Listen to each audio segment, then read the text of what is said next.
تاریخ میں آتا ہے کہ سیدنا عبد القادر جیلانی رحمۃ اللہ علیہ جو اپنے دور کے ایک بہت بڑے اللہ کے ولی گزرے ہیں، وہ فرماتے ہیں کہ میں رات کو تنہائی کے لیے اپنے گھر سے دور جنگل میں چلا جاتا تھا، ان درختوں کے نیچے بیٹھ کے میں عبادت کرتا تھا۔ فرماتے ہیں کہ میں عبادت میں مشغول تھا کہ یکدم روشنی ہو گئی، سارا درخت روشن ہو گیا۔ میں حیران ہوا، بھی ایسا تو پہلے کبھی نہیں ہوا۔ تو اسی میں سوچ میں تھا، میں نے جب سلام پھیرا تو آواز آئی کہ عبد القادر، تم نے میری اتنی عبادت کی ہے، اتنی مشقت اور محنت کی ہے کہ آج کے بعد میں نے تم پر سارے فرائض معاف کر دیے۔ حضرت عبد القادر جیلانی سمجھ گئے، انہوں نے فوراً پڑھا لا حول ولا قوت الا باللہ العلی العظیم، اعوذ باللہ من الشیطان الرجیم،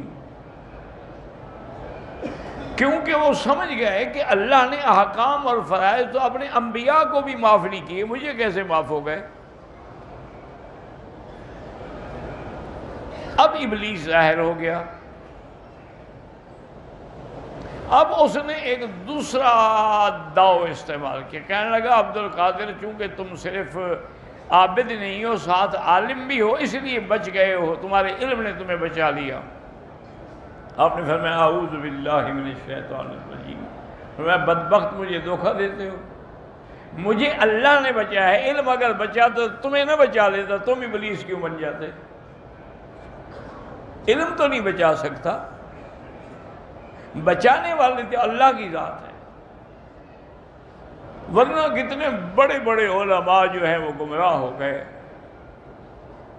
کتنے بڑے بڑے علماء جو ہیں وہ معتزلی بن گئے، کوئی کرامیہ بن گیا، کوئی قدریہ بن گیا، کوئی مشبہہ بن گیا، کوئی خارجی بن گیا، کوئی رافضی بن گیا، بڑے بڑے قداور علماء، ان کی کتابیں پڑھیں تو حیران ہو جائیں، لیکن گمراہ ہو گئے۔ انہوں نے کہا مجھے میرے علم نے نہیں بچایا، مجھے میرے اللہ نے بچایا ہے، میں پہچان گیا ہوں کہ تم شیطان ہو۔ تو اس نے کہا عبد القادر میں تمہیں بتاؤں کہ اچھے لوگوں کو گمراہ کرنے کے لیے میرے پاس 70,000 داؤ ہے، ان کو میں موقع کے مطابق استعمال کرتا ہوں۔ آپ نے فرمایا تم جتنے داؤ استعمال کرو تمہارا اللہ والوں پر کوئی اثر نہیں ہوگا، اللہ کا فرمان ہے ان عبادی لیس لک علیہم سلطان، جو میرے بندے ہیں ان پہ تیرا غلبہ نہیں ہو سکتا۔ اس ملعون نے جب حضرت آدم کے سجدے کا انکار کیا تو اس کے فوراً بعد اس نے کہا کہ یا اللہ میں تیرے بندوں کو گمراہ کروں گا، لأغوینہم اجمعین، سب کے سب گمراہ ہو جائیں گے۔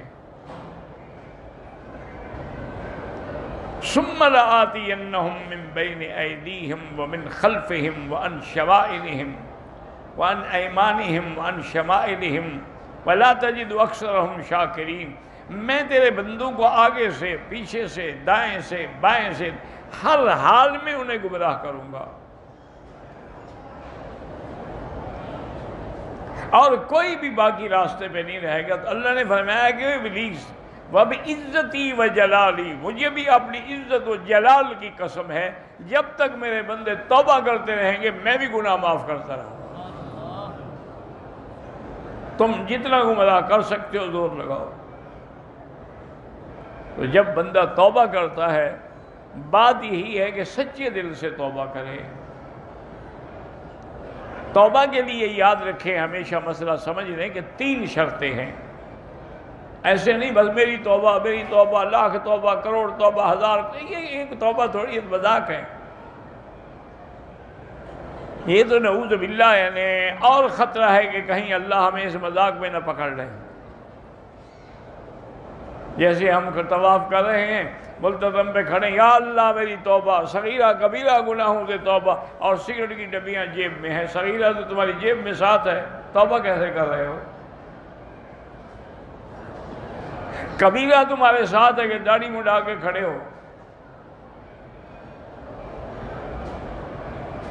تو اس لیے توبہ کی یاد رکھیں 3 شرطیں ہیں. پہلی شرط یہ ہے کہ جو گناہ ہے اس کو فوراً چھوڑ دیں.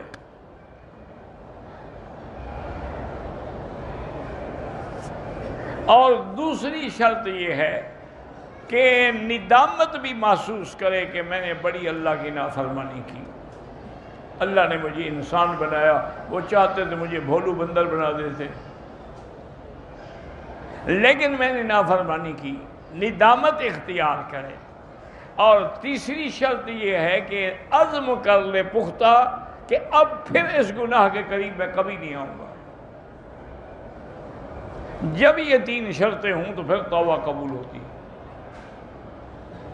اور جب توبہ قبول ہوتی ہے، میرے آقا رحمت دو جہاں کا فرمان ہے صلی اللہ علیہ وسلم کہ التائب من الذنب کمن لا ذنب لہ، توبہ کرنے والا ایسے پاک ہو جاتا ہے جیسے انہیں گناہ کیا ہی نہیں.